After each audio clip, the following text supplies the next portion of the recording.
Happened Saturday, and the news of Andrew Luck's sudden retirement broke during live action. It broke out during the Colts game against the Bears. And after that game, Colts owner and CEO Jim Irsay seemed to think the team hasn't seen the last of Andrew Luck.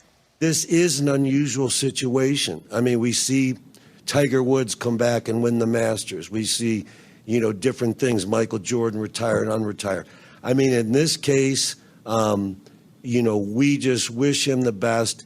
And maybe that he finds some clarity. I would say it's possible. We are focused on having a great season still, and we really believe we can.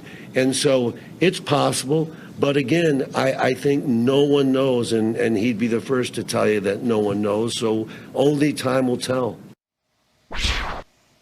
Some much appreciated optimism from Jim Irsay there as we say good morning to Tom Pelissero. He's live with the Colts all morning on NFL Network. Tom, he's leaving a lot of money on the table by retiring. Get into a little of the nitty-gritty for me with the financial impact of his decision.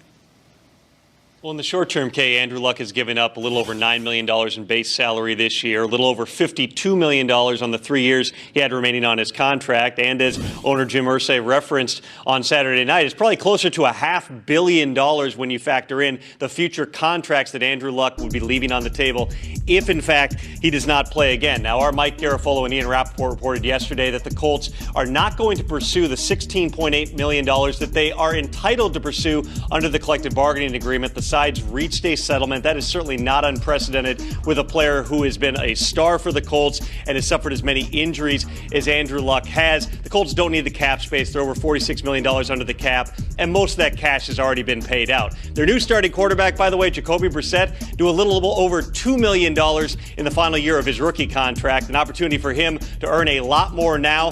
Not out of the realm of possibility the Colts could be looking to address that contract sooner than later. We will hear from Brissett later today and see him on the practice field with the Colts at 1:35 Eastern. Do you want to add something?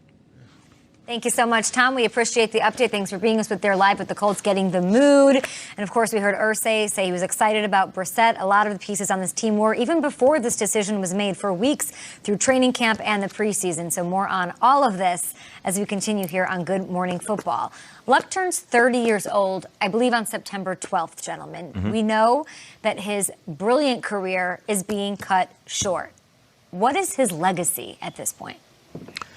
His legacy is what could have been. I mentioned earlier that during that presser, I felt like he was mimicking a Hall of Fame speech because he was saying guys by name, and he was telling the organization how much he appreciated them. And that's something that a guy would do once he's inducted.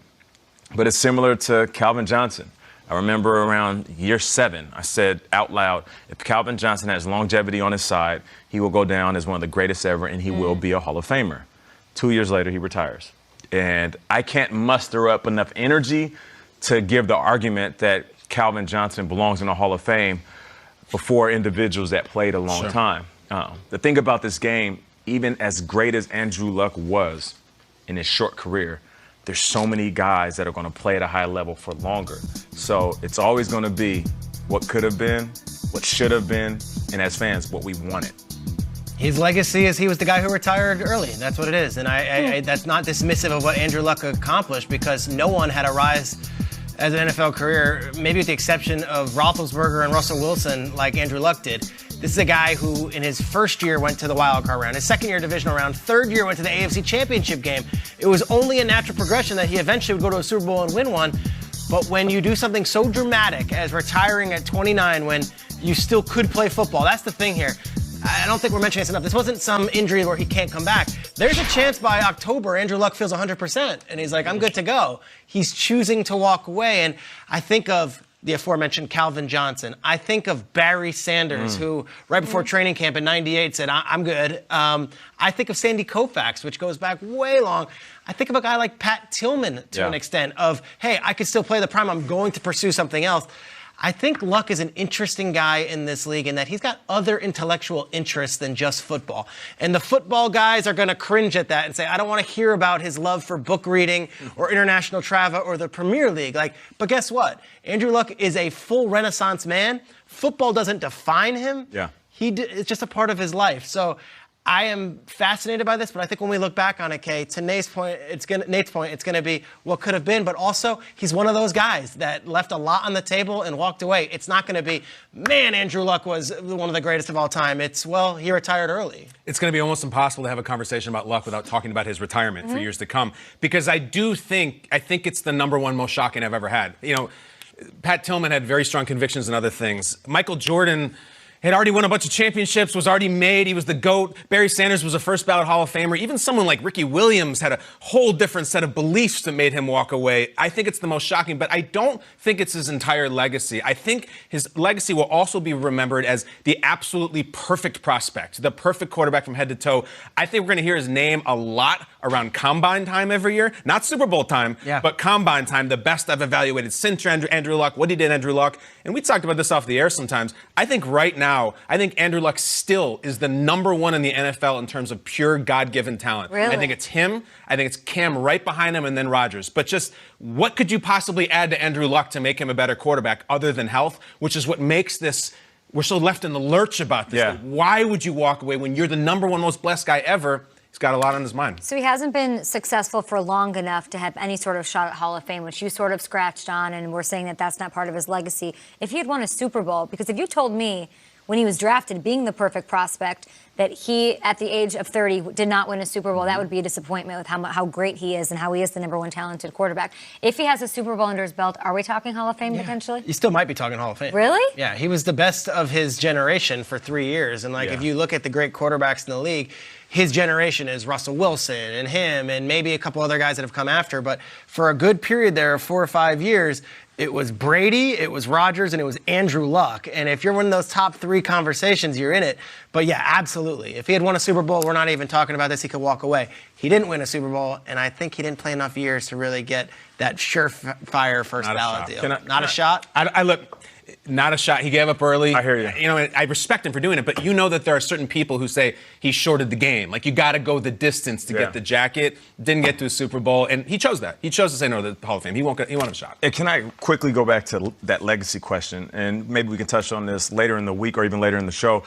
But I think he's also going to be that poster child for self-inflicted actions on the field and how it wears you down. What I mean by that is Andrew Luck was so talented, so gifted, so tough. When he sat in that pocket and he knew it was collapsing, he would take those hits, and he's sitting there waiting last minute because his arm was strong enough to throw a 60-yard post route while taking a shot in the back. He would also scramble outside the pocket and leave his feet for insignificant first down. And this is not to attack Andrew Luck, but I'm calling it what it is. His legacy will also be a warning to young quarterbacks. And when they look at Andrew Luck and his career being cut short because of injury, they're going to say, take care of your body, young man. You don't always have to go out there and fight for every yard. Live to play another down. Live to play another year. Live to have a long career. And I feel like that's going to be a part of his legacy as well. To button up what Tom Pelissero was saying to start this hour, and the way that the Colts aren't recouping money that they could recoup from him. They could go out and ask for $24 million for Andrew Luck. They're saying, no, don't worry about it. We're going to go for that. They could do a lot of things. In the salary cap, there's dead money tied to Andrew Luck that they could say, you owe us that.